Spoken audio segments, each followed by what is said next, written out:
Now, one could argue that with the current methods of weight loss, people can lose weight and keep it off. You know, obviously this 5% of the population can lose weight and keep it off with the current methods of weight loss. Okay? So now, how do they do it? So let's take a closer look at the 5% of the people who are able to lose weight with the current methods of weight loss. Okay? And what you're going to find out is that these people spend most of the free time in the gym, exercising, thinking about food, thinking about what when I eat next. When they go to a party, they have to make sure I have the food that I need to have.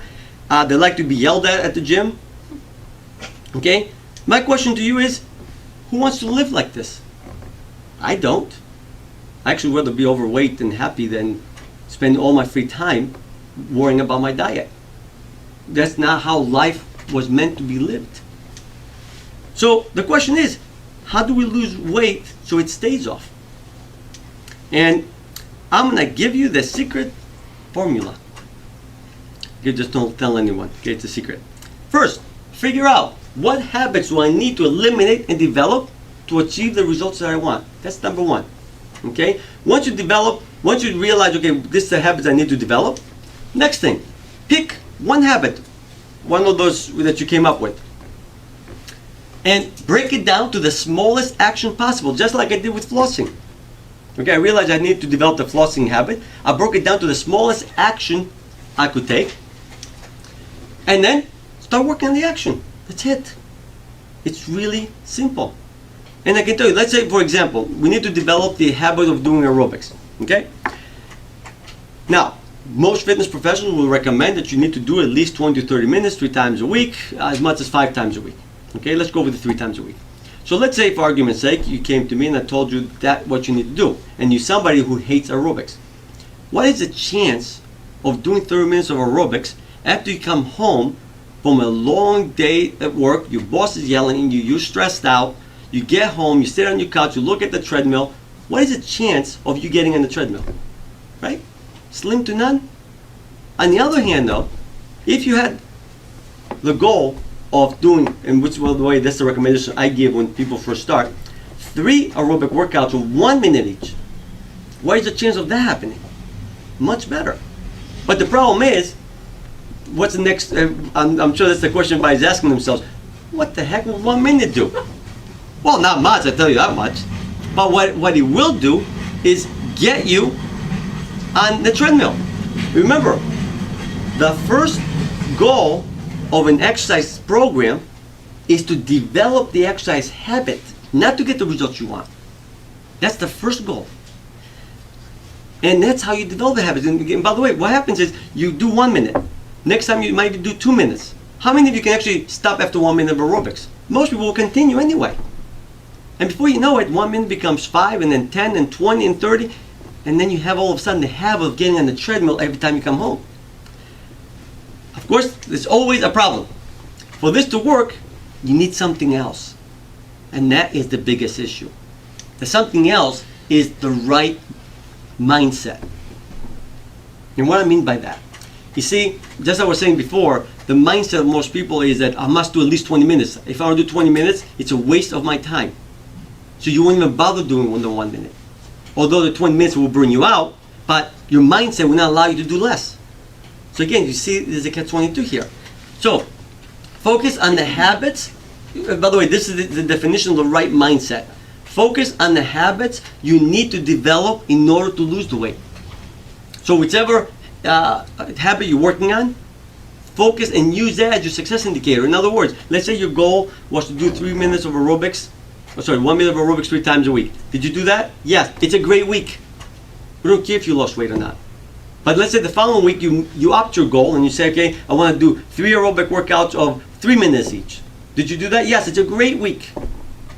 Focus on the actions you must take, not the scale. Because like we said before, if you focus on the scale, what happens is you're going to be on the rush to develop all the new habits. You're going to keep doing more and more and more and burn yourself out. Instead, your success indicator should be the habit you're working on. Next, don't rely on motivation. Motivation comes and goes. If you rely on motivation, you're not going to be very consistent, I can tell you that much. Okay? So you rely on developing habits. That's the only permanent solution to the weight problem. Don't try to be perfect. perfectionism is a terrible thing. Okay, matter of fact, all the rules like eat only when hungry, I eat that way, but only Monday to Friday. On the weekends, I do whatever I want. And when I stuff myself, I stuff myself. You know, it's guilt-free. And what you're going to find, actually, even on the weekend, you're going to eat pretty well anyway.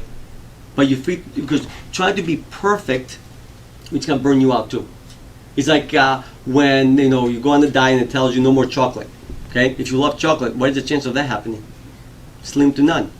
But on the other hand, if you say no more chocolate Monday to Friday, but the weekends you can have whatever you want, it's much easier to do. Okay. Actually, I'll tell you a personal story really quick. I used to be a huge junk food eater. Okay, and it did not affect my weight, but I knew sooner or later it's going to affect my health.